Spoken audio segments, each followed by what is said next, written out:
En 1936, au Texas, un simple coup de marteau va fissurer bien plus qu'une pierre. Ce jour-là, une famille en promenade découvre un objet impossible. Un objet qui, selon les lois de la géologie, ne devrait pas exister. Un objet enfermé dans une roche vieille de plus de 100 millions d'années, mais fabriqué par une main humaine. Un marteau, un outil banal, devenu l'un des plus grands mystères archéologiques du XXe siècle. Comment un objet façonné par l'homme peut-il se retrouver piégé dans une roche datant d'une époque où l'homme n'existait pas? Et surtout, pourquoi la science refuse-t-elle d'apporter une réponse définitive? Bienvenue sur Shadow of History. Juin 1936. Le soleil frappe doucement les plaines du Texas. Près de la petite ville de London, un couple, Max Hahn et sa femme Emma, marchent tranquillement le long d'un ruisseau asséché. Le décor est banal, silencieux, presque immobile, jusqu'à ce détail. Rien de spectaculaire au premier regard, juste une curiosité. Une pierre étrange, compacte, lisse, mais surtout percée d'un morceau de bois. Et cette curiosité va déclencher une série d'événements qui, près d'un siècle plus tard, continuent de déranger historiens et scientifiques. Max décide de casser la pierre. Un geste simple, un geste anodin. Mais à l'instant où la roche se fissure, le monde bascule. À l'intérieur se trouve un marteau parfaitement formé, un manche en bois, une tête en métal, un outil qui ressemble à n'importe quel marteau, sauf pour un détail fondamental. Il est prisonnier d'une roche censée être vieille de plus de 110 millions d'années. Imaginez la scène. À cette époque, il n'y a pas d'humain moderne, pas de civilisation, pas de métallurgie, seulement des dinosaures. Et une terre encore sauvage. Alors une question émerge immédiatement. Qui a fabriqué ce marteau? Très vite, l'objet attire l'attention.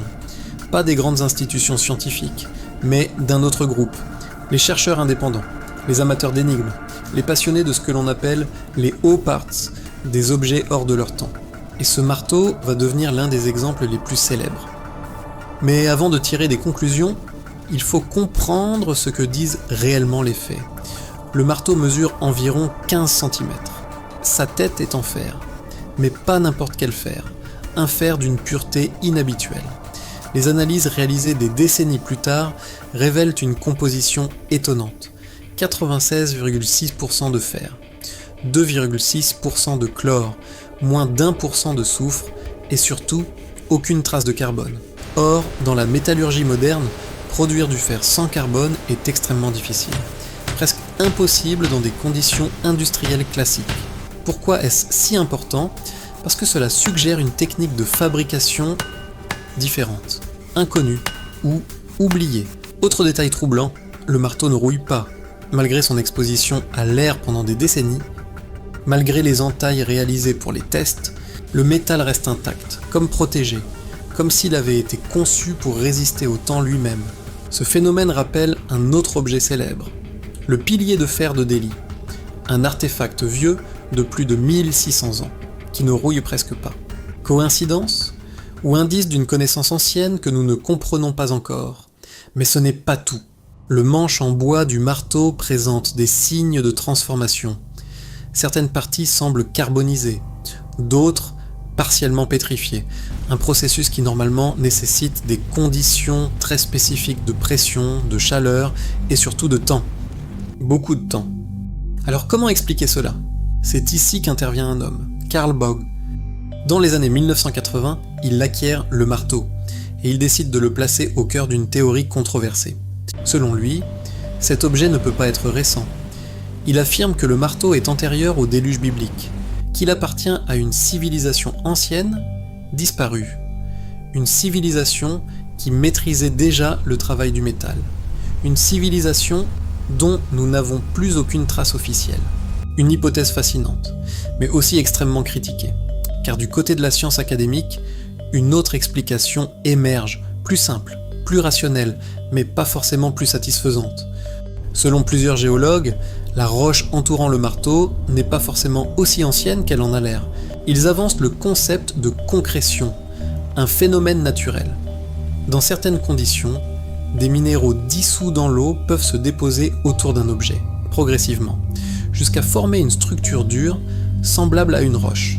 Ce processus peut prendre des décennies, parfois moins, et il peut donner l'illusion qu'un objet moderne est enfermé dans une pierre ancienne.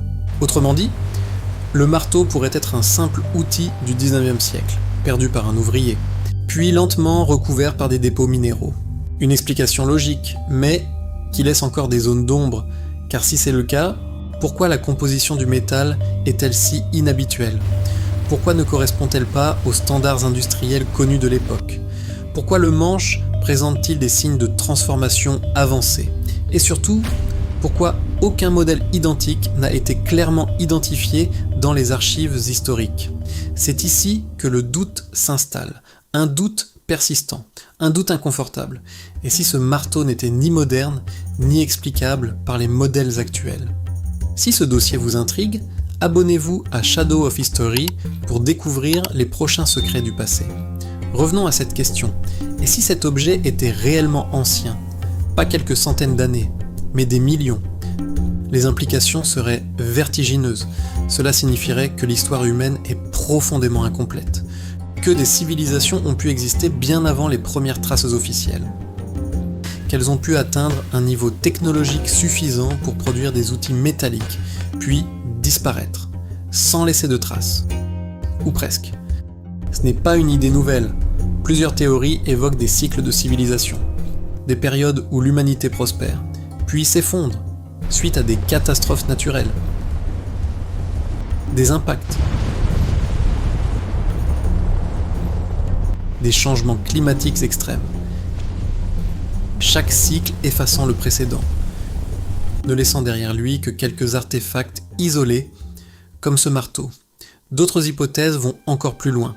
Certaines parlent de voyageurs temporels, des humains du futur, explorant le passé, et laissant accidentellement derrière eux des objets anachroniques. Une idée séduisante, mais difficile à prouver. Et pourtant, le marteau de London n'est pas un cas isolé. Partout dans le monde, des objets similaires ont été découverts.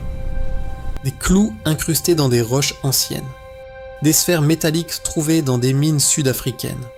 Des mécanismes complexes enfouis dans des couches géologiques incohérentes. À chaque fois, le même schéma. Une anomalie, une controverse, puis le silence. Pourquoi ces artefacts ne font-ils pas l'objet d'études plus approfondies ? Pourquoi restent-ils en marge de la recherche officielle ? Est-ce par manque de preuves ou parce que leurs implications sont trop dérangeantes ? Car accepter l'existence d'un seul objet hors de son temps, c'est ouvrir une brèche dans notre compréhension du passé, une brèche qui pourrait remettre en question des siècles de certitude.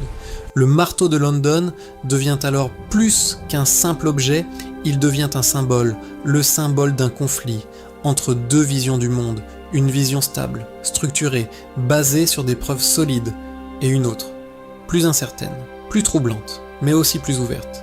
Aujourd'hui encore, le marteau existe. Il est conservé, observé, discuté, mais jamais réellement expliqué. Alors, que devons-nous en penser ? Est-ce une simple curiosité géologique, un artefact mal interprété, ou bien un fragment d'une histoire oubliée ? Peut-être que la vraie réponse se trouve entre les deux. Peut-être que ce marteau n'est pas la preuve d'une civilisation ancienne, mais plutôt la preuve que notre compréhension du temps et des processus géologiques est encore incomplète.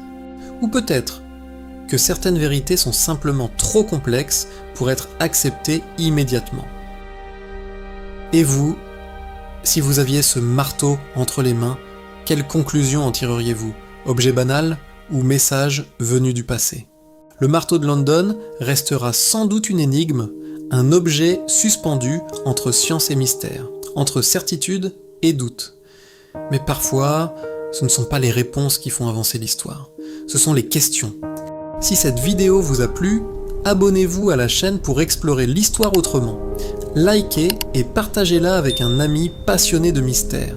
Et si vous voulez aller plus loin dans les mystères interdits, la prochaine vidéo que je vous recommande est celle-ci. C'était Shadow of History, là où l'histoire laisse des zones floues et où les mystères restent toujours vivants. À tout de suite pour une nouvelle vérité.